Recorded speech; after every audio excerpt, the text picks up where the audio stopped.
Assalamualaikum warahmatullahi wabarakatuh. Pada video kali ini kita akan belajar tentang hukum pertama pada termodinamika.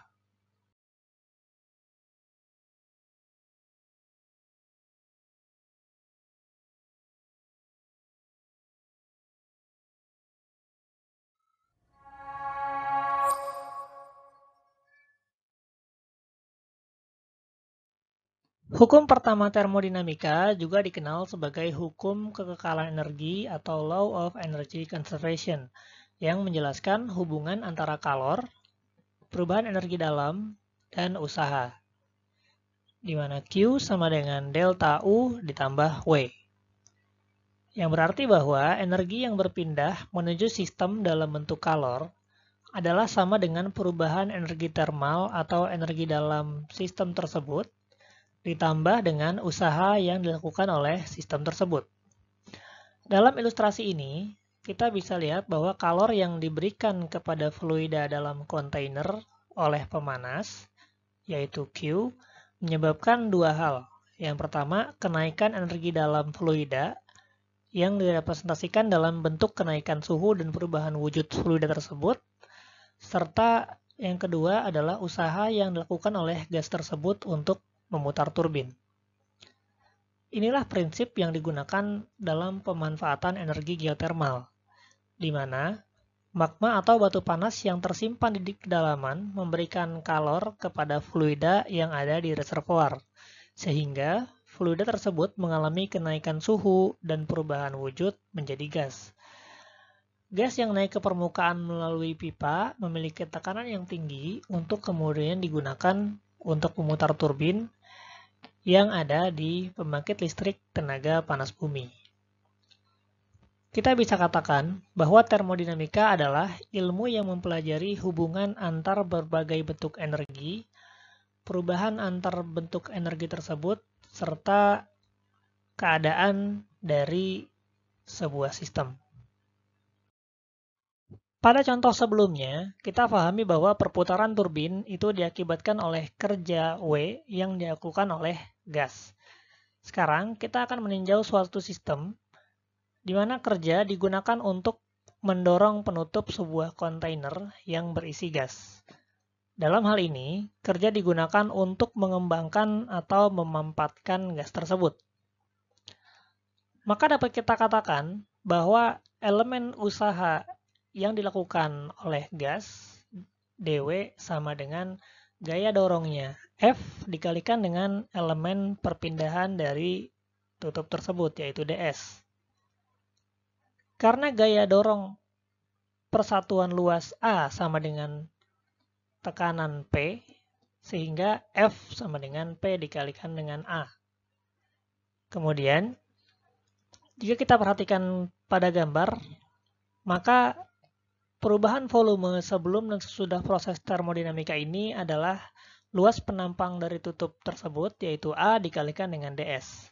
Sehingga rumus akhir dari dW ini adalah sama dengan P dikalikan dengan dV. Dan usaha totalnya menjadi W sama dengan integral dari volume awal sampai volume akhir dikalikan P dV. Kerja ini bisa positif atau negatif. Kerja bernilai positif ketika kerja dilakukan oleh sistem. Dalam contoh ini, kerja dilakukan oleh gas untuk mendorong tutup kontainer, sehingga volumenya mengembang, seperti ilustrasi yang bisa kita lihat di sebelah kiri. Dari rumus ini, W sama dengan integral VI sampai VF PdV, kita dapat bahwa untuk kasus pertama, nilai W adalah positif, karena dV-nya itu positif. Sebaliknya, kerja bernilai negatif ketika kerja dilakukan terhadap sistem, atau dalam hal ini, kerja dilakukan oleh lingkungan untuk memampatkan gas sehingga volumenya berkurang, seperti yang bisa kita lihat pada gambar sebelah kanan.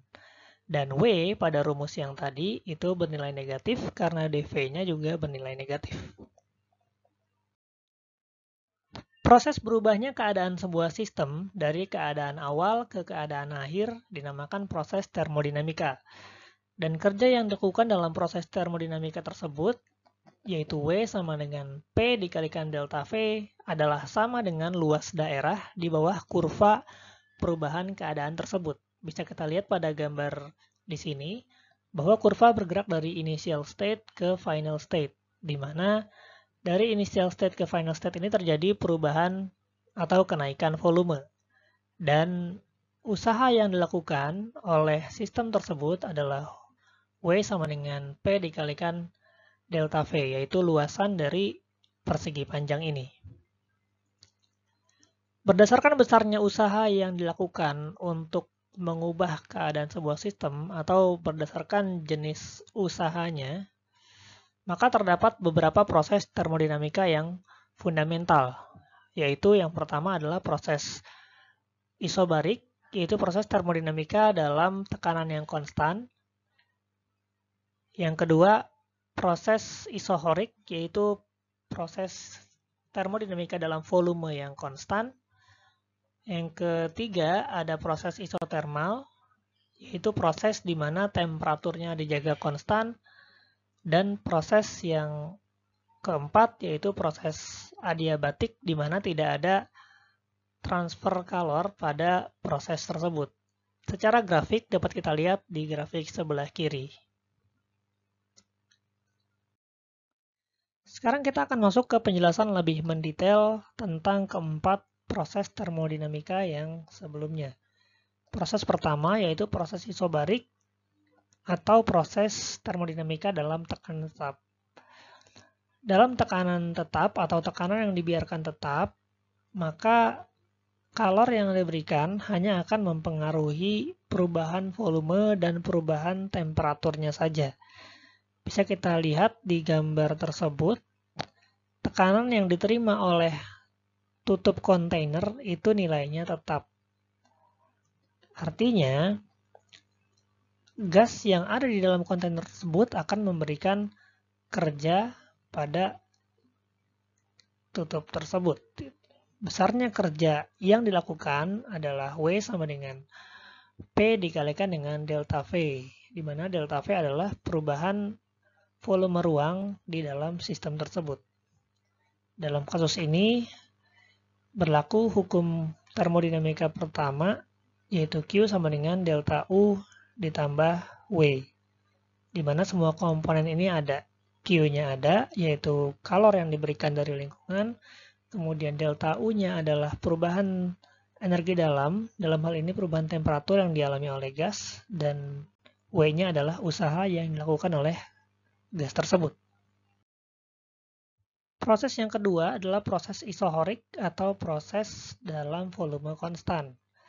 Ketika volume sistem dibuat konstan atau dijaga konstan, maka kalor yang diberikan pada sistem tersebut hanya akan merubah tekanan dan suhu di dalam sistem tersebut.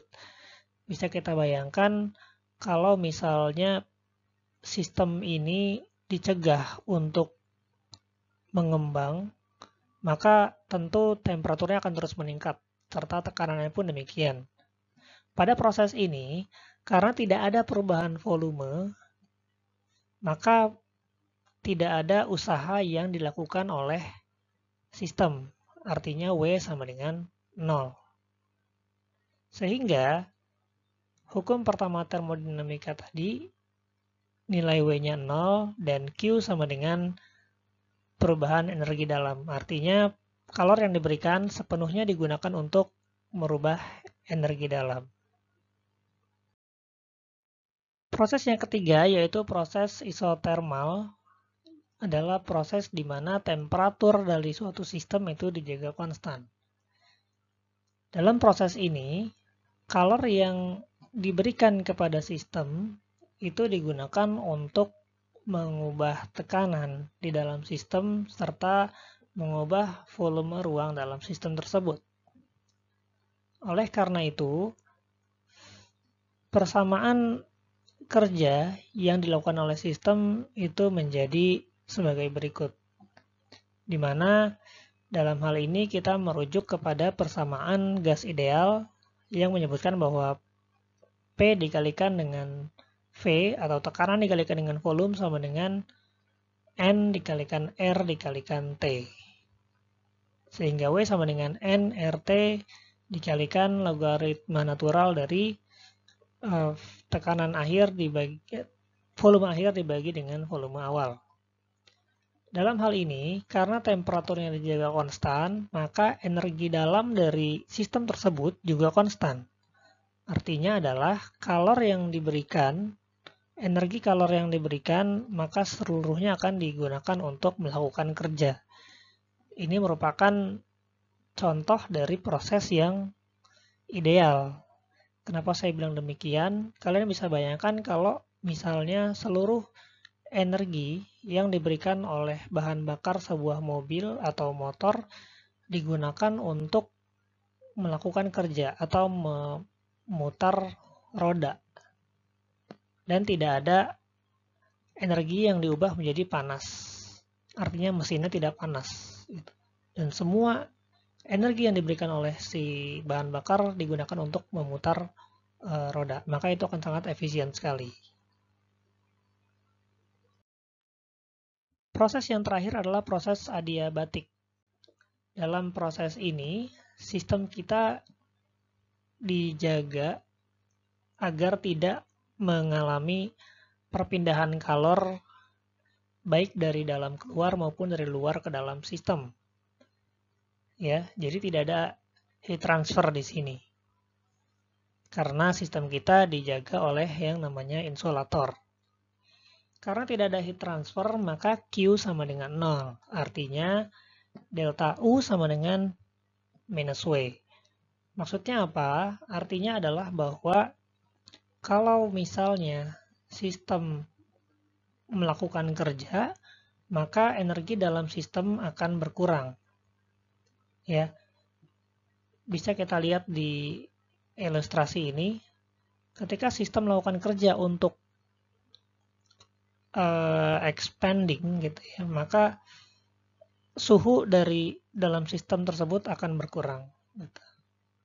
Internal energi sistemnya itu berkurang.